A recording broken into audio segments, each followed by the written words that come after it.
So, some breaking news. Virginia Tech has found their guy. James Franklin is the new head coach of the Virginia Tech Hokies, and the coaching carousel dominoes are finally starting to fall. I think that we're about to really ramp all this up. I think a lot of dominoes are going to start falling pretty soon. There's a lot of Lane Kiffin news out there, which I'll have a video going up tomorrow about that. But let's focus on James Franklin and Virginia Tech. For a school like this, for a school like Virginia Tech, this is a grand slam hire. And if you're a Virginia Tech fan, you should be absolutely thrilled for this. This is a guy who was getting interest from some of the bigger programs such as Auburn and Arkansas and really all of them. Even Florida, I believe, had a little bit of interest there. Um, I think, through the whole process, this was Virginia Tech's top guy from the very start. Then they wanted to do anything that they could to bring James Franklin in, and they went out and did that. So Virginia Tech, they previously did hire Brent Pry, who was James Franklin's former assistant. He was the defensive coordinator for Franklin at Penn State. Pry's Brent Pry's little stint at VT did not last too long, and it wasn't so great. 16 and 24, which I honestly, thinking back at it, I thought it was worse than that, but it's still not good. I mean, that's not what you want. So let's talk about Franklin. Franklin, while he was at Penn State, 104 and 45. Talk about a winning coach. Took him to the college football playoffs last year. So let's look at why he was fired from Penn State. Look back at why he was fired. He was never fired at Penn State for being a bad coach. That was never the issue. He was not a bad coach. It was simply because he couldn't win the big games, and Penn State is a program right now with the 12-team college football playoffs. They're really hoping to go out and win a national title, and they got close. They got very close. So many people would argue that there was no way Franklin should have been fired from Penn State. He was one of the winningest coaches in college football during that stint at Penn State. Um, just couldn't squeak out the big ones. And yeah, in college football, like I said, 12-team playoff era, you have to be able to squeak out these big ones. And he was never able to do that. But I mean, you could mention the losses this year to UCLA and Northwestern, but in all honesty, nobody really has any idea what was going on there. It was deeper than James Franklin. There were some staff issues. Penn State's offense couldn't get rolling. I think Andy Koldenicki had a big part of that. Um, the defense was giving up. The defense couldn't stop a nosebleed. So yeah, I mean it was pretty bad. It was deeper than Franklin, which yes, Franklin does bring in that staff, but I mean they were all well. Koldenicki was a second year guy. Jim Knowles on defense was a first year guy at Penn State. So there's some things there. Drew Aller also got hurt, which he wasn't playing at the level that many people thought he would anyway. But anyway, um, I do think he needed to change the scenery, and I think that's part of the reason that he was also fired. So let's get into that record against top ranked teams, which is why he was fired from Penn State.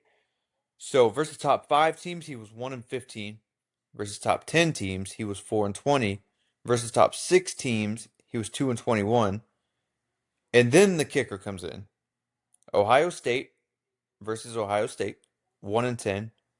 Versus Michigan, 3-7. Like I said, couldn't win the big ones. And that's the majority of those losses that I just named was Ohio State and Michigan. So if you look back, most of that's mainly just Ohio State and Michigan problems, which you won't have to deal with at Virginia Tech. At VT, you're really worried about Georgia Tech if Brent Key stays, if Dabo can get Clemson back on track, that's one.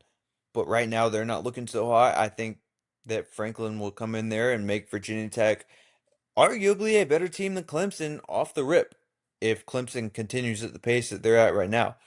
Um, SMU, they're on the uprise. Miami, obviously. Florida State, if they can get back going, and Louisville, if they do finalize that extension for Jeff Brom, which may already be finalized. I'm not sure.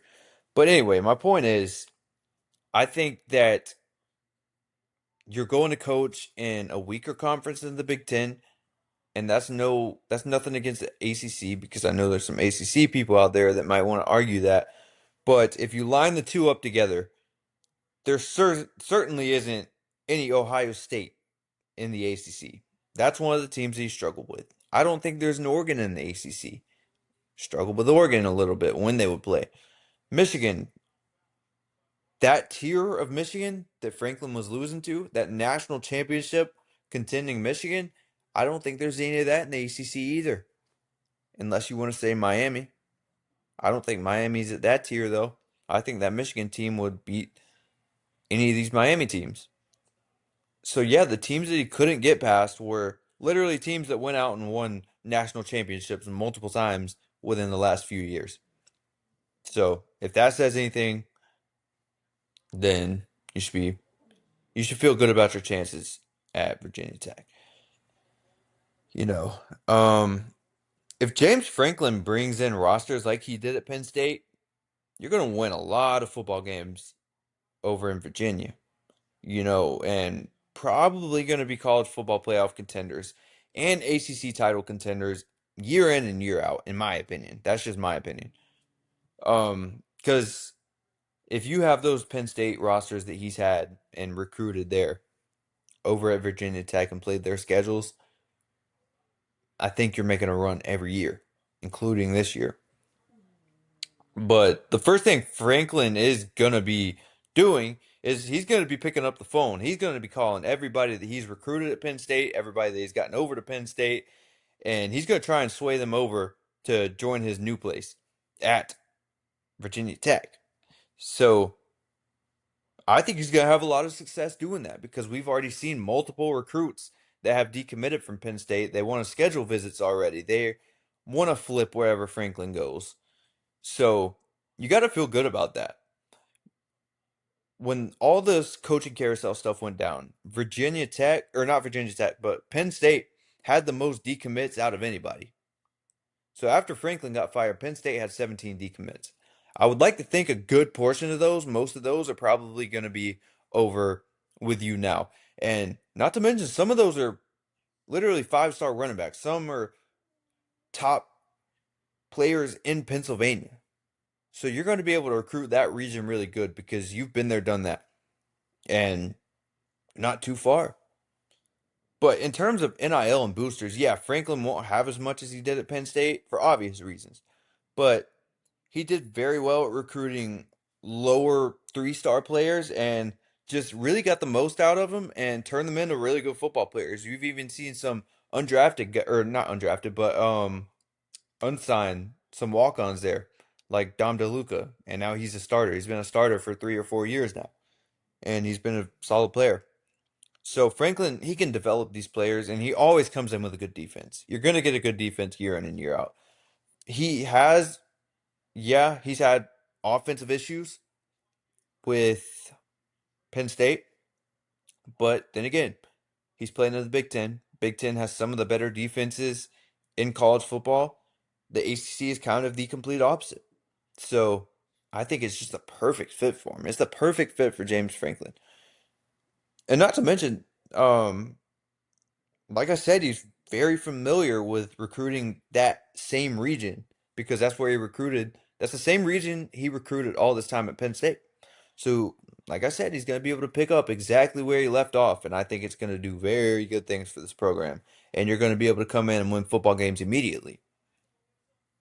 And it was also reported by On3 earlier that Virginia Tech has a growing athletic department budget, and they're committed to funding a roster near the top of the ACC for James Franklin to recruit and work with, which is huge news also because you have the NIL and the booster money to compete with the Clemsons in recruiting, to compete with the SMUs because SMU has the Texas money, to compete with the Miami, well, maybe not Miami's because that's going to be tough, but you get it. The top schools there, top schools in the conference. I think maybe the only one that can beat you out is probably Miami and maybe SMU. I'm not really sure how the NIL evaluations go for these programs, but I believe it was a factor in the firing of Brent Pry was because of this, and you're getting all this money, and when you get all this money, you want to go all in. This is a program that wants to go all in.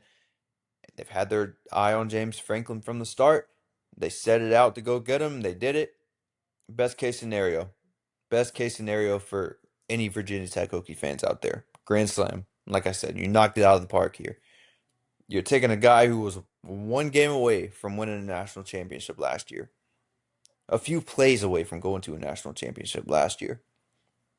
Like, if you ask a lot of guys around the country, a lot of them are going to tell you that James Franklin is probably a top 10 coach in the entire country. That's why he was getting interviewed for the, or not interviewed, but he had interest coming from the Florida job, the Auburn job, the Arkansas job, all these big SEC jobs. There's a reason.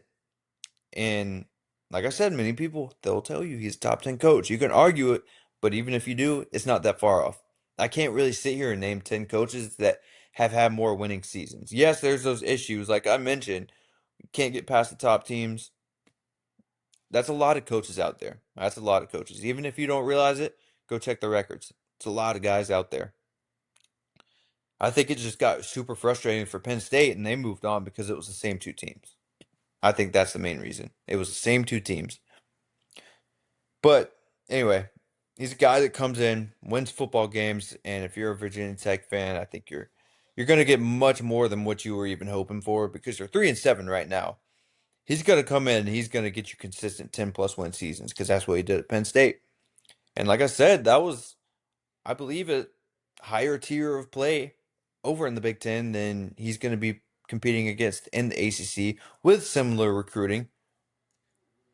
You they're going to be a problem. This program could potentially be a problem. He's shown to be a culture builder. That's what he comes in and does. He'll come in, he'll build the culture how he wants it. Very family orientated. All the coaches love him. All the fans love him. All the players love him. That's why you see all these people wanting to flip and go visit wherever he gets hired at. He's shown he could rebuild a program. People forget how bad that Penn State program was when he walked in there. They dug himself in a pretty deep hole there. Walked in, brought in Trace McSorley and flipped it around. I think, like I said, I think it's the perfect fit. I think he will succeed more in the ACC than what he did in the Big Ten because you're not having to deal with the Ohio States of the world every year. You're not having to deal with the Michigans of the world every year. You'll probably have to deal with the Miami. And I think Miami has shown this year that I don't really know how much better they'll get. I think Miami might be stuck at this level for a little bit. And I think that James Franklin could go in there and knock off Miami every now and then. I think that'll be probably the game to watch in the ACC coming up in these next few years. But 10 out of 10 higher. Virginia Tech fans, for the third time, I think you should be stoked. Because I'd say the future over in Blacksburg, it is bright. Future is bright. And that's crazy to say about a program in Virginia Tech because I never thought I would be saying that. But I haven't seen buzz like this around a program like this in a while either. You knocked it out of the park here. Congratulations, Hokies fans. It's going to be exciting. You killed it here.